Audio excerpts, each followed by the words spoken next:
ಬಾಗಲಕೋಟೆ ನಗರದ ಕಲಾಭವನದಲ್ಲಿ ಶ್ರೀ ಹೇಮರೆಡ್ಡಿ ಮಲ್ಲಮ್ಮ ಸೇವಾ ಸಂಸ್ಥೆಯ ಆಶ್ರಯದಲ್ಲಿ ಮಹಾಸಾಧ್ವಿ ಶ್ರೀ ಹೇಮರೆಡ್ಡಿ ಮಲ್ಲಮ್ಮ ಅವರ 604ನೇ ಜಯಂತ್ಯೋತ್ಸವ ಹಾಗೂ ಸಂಪೂರ್ಣ ಹೇಮರೆಡ್ಡಿ ಮಲ್ಲಮ್ಮ ಪೌರಾಣಿಕ ನಾಟಕ ಪ್ರದರ್ಶನ ಕಾರ್ಯಕ್ರಮ ಅದ್ದೂರಿಯಾಗಿ ನಡೆಯಿತು.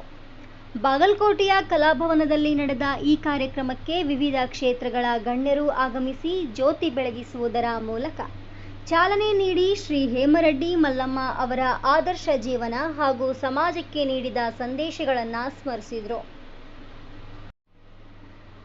ಕಾರ್ಯಕ್ರಮದಲ್ಲಿ ದಿವ್ಯ ಸಾನ್ನಿಧ್ಯ ವಹಿಸಿದ್ದ ಪೂಜ್ಯ ಶ್ರೀ ವೇಮನಾನಂದ ಮಹಾಸ್ವಾಮಿಗಳು ಆಶೀರ್ವಚನ ನೀಡಿ ಹೇಮರೆಡ್ಡಿ ಮಲ್ಲಮ್ಮವರ ತ್ಯಾಗ, ಭಕ್ತಿ ಹಾಗೂ ಸೇವಾ ಮನೋಭಾವ ಇಂದಿನ ಯುವ ಜನತೆಗೆ ಮಾದರಿಯಾಗಬೇಕು ಎಂದು ತಿಳಿಸಿದರು.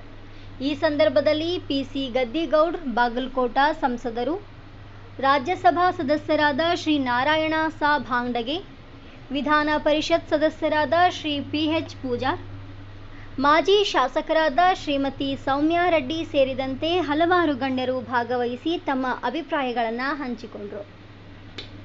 ಕಾರ್ಯಕ್ರಮದ ಅಧ್ಯಕ್ಷತೆ ವಹಿಸಿದ್ದ ಶ್ರೀ ಹೇಮರೆಡ್ಡಿ ಮಲ್ಲಮ್ಮ ಸೇವಾ ಸಂಸ್ಥೆಯ ಅಧ್ಯಕ್ಷರಾದ ಶ್ರೀ ಮಹೇಶ್ ಕಕರಡ್ಡಿ ಅವರು ಸಮಾಜದಲ್ಲಿ ಧಾರ್ಮಿಕ ಮತ್ತು ಸಾಂಸ್ಕೃತಿಕ ಮೌಲ್ಯಗಳನ್ನು ಉಳಿಸುವ ನಿಟ್ಟಿನಲ್ಲಿ ಸಂಸ್ಥೆ ನಿರಂತರವಾಗಿ ಕಾರ್ಯನಿರ್ವಹಿಸುತ್ತಿದೆ ಎಂದು ಹೇಳಿದರು. ಇದೇ ವೇಳೆ ಸಂಪೂರ್ಣ ಹೇಮರೆಡ್ಡಿ ಮಲ್ಲಮ್ಮ ಪೌರಾಣಿಕ ನಾಟಕ ಪ್ರದರ್ಶನ ನಡೆದಿದ್ದು, ನಾಟಕ ವೀಕ್ಷಿಸಿದ ಪ್ರೇಕ್ಷಕರು ಮೆಚ್ಚುಗೆ ವ್ಯಕ್ತಪಡಿಸಿದರು. ರೆಡ್ಡಿ ಸಮಾಜದ ಮುಖಂಡರು, ಸದಸ್ಯರು ಹಾಗೂ ಭಕ್ತಾದಿಗಳು ಹೆಚ್ಚಿನ ಸಂಖ್ಯೆಯಲ್ಲಿ ಭಾಗವಹಿಸಿ ಕಾರ್ಯಕ್ರಮದ ಯಶಸ್ಸಿಗೆ ಸಾಕ್ಷಿಯಾದರು. ಕ್ಯಾಮರಾಮನ್ ಯಮನೂರು ಜೊತೆ ಬ್ಯೂರೋ ರಿಪೋರ್ಟ್ ಕೆಎಚ್ ಶಾಂತಗೇರಿ, ಕನಕ ಟಿವಿ, ಬಾಗಲಕೋಟೆ.